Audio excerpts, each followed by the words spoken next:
Hello people, ఈరోజు job update వచ్చేసి సచివాలయ అసిస్టెంట్ ఉద్యోగాలు. సో దీనికైతే ఇంటర్ 12th పాస్ అయితే చాలు అండ్ శాలరీ వచ్చేసి 42,220 అయితే ఉంటుంది. సో ఈ జాబ్కి అయితే మనకి ఏ ఎక్స్పీరియన్స్ అవసరం లేదు అండ్ ఏ ఇంటర్వ్యూ కూడా ఉండదు. సో మనకి డైరెక్ట్ జాబ్ అనేది ఇస్తారు. అండ్ నెక్స్ట్ వచ్చేసి మేల్ ఫీమేల్ ఎవరైనా ఈ జాబ్కి అనేది అప్లై చేయొచ్చు. సో వీడియోలోకి వెళ్ళే ముందు నా ఛానల్ని సబ్స్క్రైబ్, లైక్ అండ్ షేర్ చేయండి. సో ఈ వీడియో అనేది ఇంకొకరికి ఉపయోగపడచ్చు అండ్ వీడియో కూడా ఎండ్ వరకు అయితే స్కిప్ చేయకుండా చూడండి. నేను ఈ జాబ్ డీటెయిల్స్ గురించి ఇన్ డీటెయిల్గా ఎవ్రీ పోస్ట్ గురించి ఇన్ డీటెయిల్గా అయితే ఎక్స్ప్లెయిన్ చేశాను. సో ఇక్కడ మనకి ఈ జాబ్ డీటెయిల్స్లోకి వెళ్తే మనం ఇన్ డీటెయిల్గా అయితే ఎక్స్ప్లెయిన్ చేస్తాను నేను. సో ఇక్కడ మనకి last date of applying online mode వచ్చేసి 15th October 2025 అనమాట. టిల్ 5 PM అయితే ఇక్కడ మెన్షన్ చేశారు. సో మనం 15th October లోపు అయితే మనం ఈ జాబ్ అప్లై అనేది చేయాల్సి ఉంటుంది. అండ్ సో మనకు once the application is submitted by the candidate, no changes will be permanent. So ఒకసారి మీరు అప్లికేషన్ అనేది సబ్మిట్ చేశాక ఇంకేం చేంజెస్ అనేది చేయడం ఉండదు అండ్ పర్మిషన్ అయితే ఉండదు. సో ఇక్కడ మనకు వచ్చేసి online application link will be activated on institute website https://ni.trct.ac.in. So ఈ వెబ్సైట్లో మీకు అయితే ఈ అప్లికేషన్ లింక్ అనేది కనిపిస్తుంది. అండ్ 9th September 2025 నుంచి అండ్ 2 PM తర్వాతకైతే మనకి 9 September 2 PM తర్వాతకైతే ఈ జాబ్ లింక్ అనేది అప్లికేషన్ లింక్ అనేది కనిపిస్తుంది. అండ్ నెక్స్ట్ వచ్చేసి మనకి అప్లికేషన్ ఫీ అన్నమాట. సో ఇక్కడ అప్లికేషన్ ఫీ వచ్చేసి మనకి 750 రూపీస్ అయితే పే చేయాల్సి ఉంటుంది. అండ్ ఇదైతే నాన్ రిఫండబుల్. ఒకసారి మీరు అప్లై చేసి మీకు రిఫండ్ అనేది రాదు. ఇది నాన్ రిఫండబుల్ అనమాట. ₹750 ఓన్లీ. సో ఎవరైతే one post candidate applying for more than one post will have to apply separately for each post and pay the application fee for each post. So ఎవరైతే one post కంటే అంటే ఒక post కంటే ఎక్కువ అయితే apply చేశారో వాళ్ళైతే అప్లికేషన్ ఫీ కూడా ప్రతి దానికైతే పే చేయాల్సి ఉంటుంది. సో ఇక్కడ మెన్షన్ చేశారు క్లియర్గా, pay the application fee for each post. అంటే మీరు వన్ పోస్ట్ ఒక్క పోస్ట్ కంటే ఎక్కువ పోస్ట్కి అప్లై చేస్తే ఇక్కడ చాలా మనకి పైన స్క్రోల్ చేస్తే చాలా పోస్ట్ అనేవి ఉన్నాయి దీంట్లో. సో మీరు వన్ పోస్ట్ కంటే ఎక్కువ అయితే అప్లై చేస్తే మాత్రం మీరు అప్లికేషన్ ఫీ అనేది ప్రతి ఒక్క పోస్ట్కి అయితే పే చేయాల్సి ఉంటుంది, ₹750. సో ఇక్కడ నెక్స్ట్ మనం చూసుకుంటే సో నెక్స్ట్ వచ్చేసి మనకి ఇక్కడ application without fee will be summarily rejected. So ఎవరైతే అప్లికేషన్ ఫీ అనేది పే చేయకపోతే మీరు అప్లికేషన్ అనేది రిజెక్ట్ అవుతుంది. ఇంకా నెక్స్ట్ వచ్చేసి SC ST women persons with bench mark disabilities వాళ్ళకైతే మనకి ₹500 అనేది ఛార్జ్ చేస్తారు. అండ్ ఇక్కడ వచ్చేసి రిటర్న్ టెస్ట్ అనేది కూడా అప్లై చేయాల్సి ఉంటుంది. సపరేట్గా రిటర్న్ టెస్ట్ అనేది కూడా రాయాల్సి ఉంటుంది. సో ఇక్కడ మనకి సపరేట్ పోస్ట్కి సపరేట్ రిటర్న్ టెస్ట్ అనేది ఉంటుంది. సో ఎవరైతే ఇక్కడ SC ST వాళ్ళకైతే ఇక్కడ ₹500 అయితే పే చేయాల్సి ఉంటుంది. And regular internal candidates of this institute or accepted from payment of application. So ఎవరైతే ఆ ఇన్స్టిట్యూట్కి సంబంధించిన వాళ్ళు ఉంటారో వాళ్ళకి పేమెంట్ అప్లికేషన్ ఫీ అనేది కూడా ఉండదు.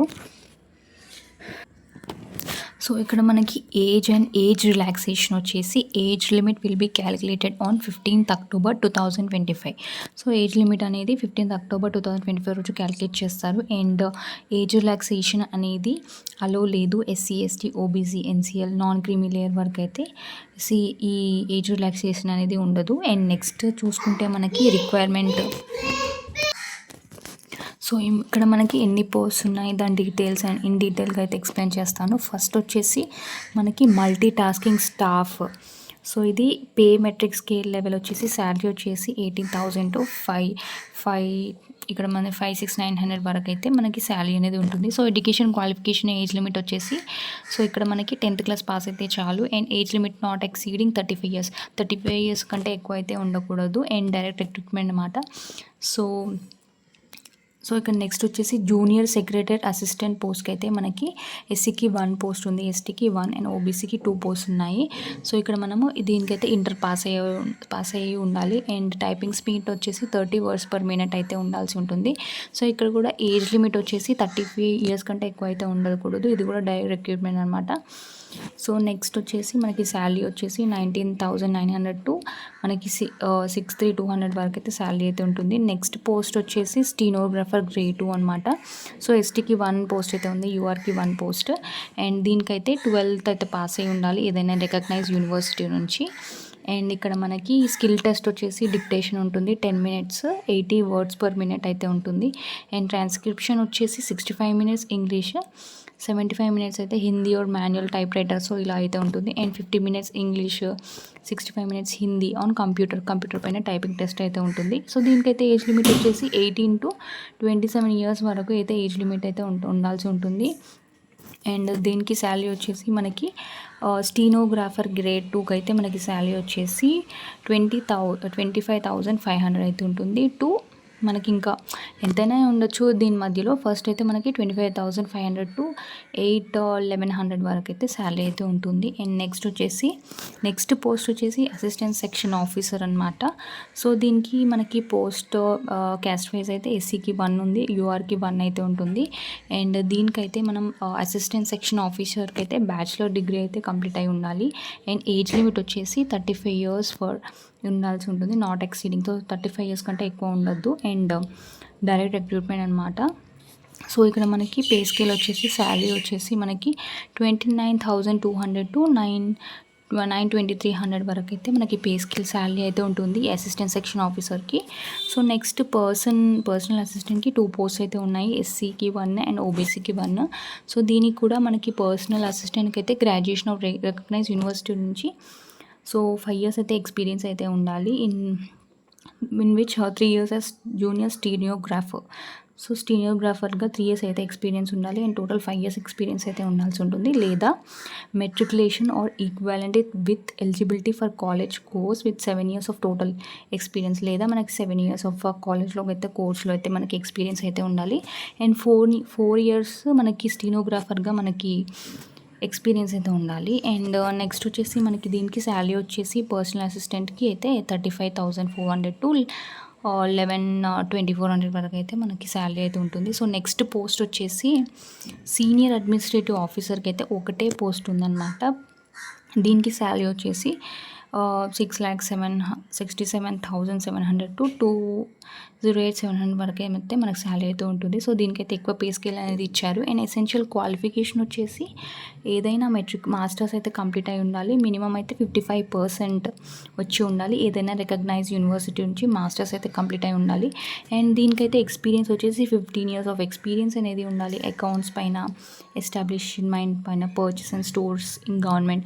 సో ఇలా మనకి 15 years ఆఫ్ ఎక్స్పీరియన్స్ అయితే ఉండాలి. అండ్ ఏజ్ లిమిట్ వచ్చేసి 45 years కంటే ఎక్కువ అయితే ఉండకూడదు.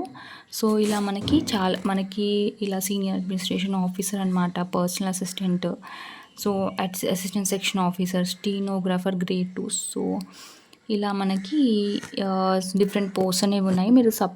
మీరు మోర్ దెన్ 1 పోస్ట్కి అప్లై చేస్తే ఎవ్రీ పోస్ట్కి మీరు పే చేయాల్సి ఉంటుంది ₹750. సో ఇక్కడ మనం క్యాష్ పరంగా కూడా మనకి పే స్కేల్ అనేది ఇచ్చారు, అప్లికేషన్ ఫీ అనేది. సో చూసుకోండి ఒకసారి క్లియర్గా అయితే ఇన్ డీటెయిల్గా చదివైతే ఈ జాబ్కి అనేది అప్లై చేయండి. అండ్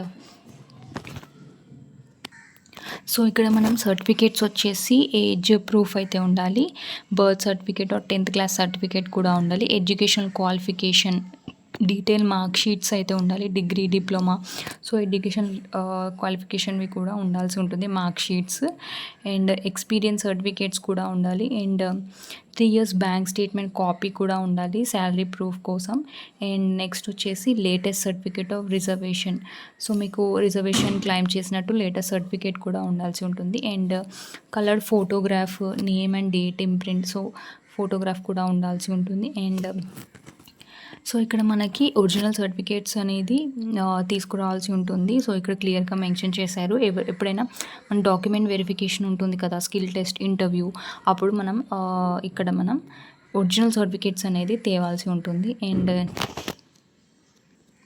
సో ఇక్కడ మనం ఏమేమి సర్టిఫికేట్స్, డాక్యుమెంట్స్, ఇంటర్వ్యూ అప్పుడు అండ్ స్కిల్ టెస్ట్, సో ఇవి టెస్ట్ ఉన్నప్పుడు ఏమేమి తీసుకురావాలో కూడా ఇన్ డీటెయిల్గా అయితే మెన్షన్ చేశారు. ఫోటో ఐడి అని, Aadhaar card, PAN card, passport, driving licence. So ఇది ఏదైనా photo ID issued by government. So ఇలా మనం ఈ ఐడీస్ అయితే తేవాల్సి ఉంటుంది. ఫోటోగ్రఫీ కూడా ఏ కలర్ ఫోటోగ్రాఫ్, ఎంత సైజ్ ఉండాలి, సో ప్రొఫైల్, ఫ్రంటల్ ఫేస్ ఎంత ఉండాలి అనేది ఇన్ డీటెయిల్గా అయితే ఎక్స్ప్లెయిన్ చేశారు. ఒకసారి క్లియర్గా ఈ ఫామ్ అనేది చదివి అండ్ మీరు అప్లై అనేది చేయాల్సి ఉంటుంది. సో ఇక్కడ మనకి రిటర్న్ టెస్ట్, ఇంకా స్క్రీనింగ్ సెలెక్షన్ ప్రాసెస్ కూడా ఇచ్చారు. రిటర్న్ టెస్ట్ ఉంటుంది, డొమైన్ స్కిల్ టెస్ట్ ఉంటుంది, ఇంగ్లీష్ లాంగ్వేజ్ టెస్ట్. సో ఇలా డిఫరెంట్ టెస్ట్ అనేవి ఉంటాయి. And next criteria. సో మనకి రిటర్న్ టెస్ట్లో ఏమేమి ఇక్కడ ఇచ్చారు, ఇంగ్లీష్ మెట్రికులేషన్ లెవెల్కి 25% వెయిటేజ్ అనేది ఉంటుంది. అండ్ హిందీకి అయితే 25, అండ్ జనరల్ అవేర్నెస్ కూడా ఉంటుంది 25. సో ఇక్కడ అనలిటికల్ అబిలిటీకి కూడా 15%, కంప్యూటర్ యూసేజ్ కూడా 10% అయితే ఉంటుంది. అండ్ డాక్యుమెంట్ వెరిఫికేషన్ అయితే సో ఒరిజినల్ సర్టిఫికేట్స్ అయితే తీసుకురావాల్సి ఉంటుంది. అండ్ ఎవరైతే ఫెయిల్ అవుతారో వాళ్ళకైతే ఈ జాబ్ అనేది రిజెక్ట్ అవుతుంది. అండ్ ఫైనల్ సెలెక్షన్ అనేది సో మెరిట్ బేస్డ్ అయితే ఉంటుంది, మార్క్స్ బేస్ అన్నమాట, రిటర్న్ టెస్ట్ అనమాట. And next screening and selection juniors అసిస్టెంట్కి అయితే మనకి రిటర్న్ టెస్ట్ ఉంటుంది, 40 మార్క్స్. సో ఒకసారి అయితే చూసుకోండి ఏమేమి లాంగ్వేజెస్ ఉంటాయో. సో మన స్టీనో ఇక్కడ ఏంటి, సో ఎవ్రీ పోస్ట్కి ఏమేమి ఎగ్జామ్స్ ఉంటాయి అండ్ ఎంత పర్సెంటేజ్ వెయిటేజ్ అనేది ఉంటుంది, ఎన్ని మార్క్స్కి అనేది ఇన్ డీటెయిల్గా అయితే ఇక్కడ ఎక్స్ప్లెయిన్ చేశారు. సో మనకి డాక్యుమెంట్ వెరిఫికేషన్, స్కిల్ టెస్ట్ అయితే ఉంటుంది.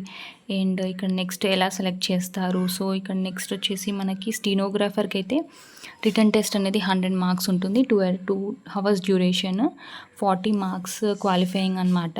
సో ఇక్కడ మనకి ఫస్ట్ వచ్చేసి జనరల్ నాలెడ్జ్ అండ్ కరెంట్ అఫైర్స్కి, నేచురల్ ఇంటర్నేషనల్ లెవెల్కి 20% వెయిటేజ్ అనేది ఉంటుంది. And mental ability, reasoning and mathematics స్కిల్కి 35%, అండ్ కంప్యూటర్ అవేర్నెస్కి 20%, and English and Hindi language ప్రొఫెషన్స్కి 25%. స్టీనోగ్రాఫర్ గ్రేడ్ 2కి.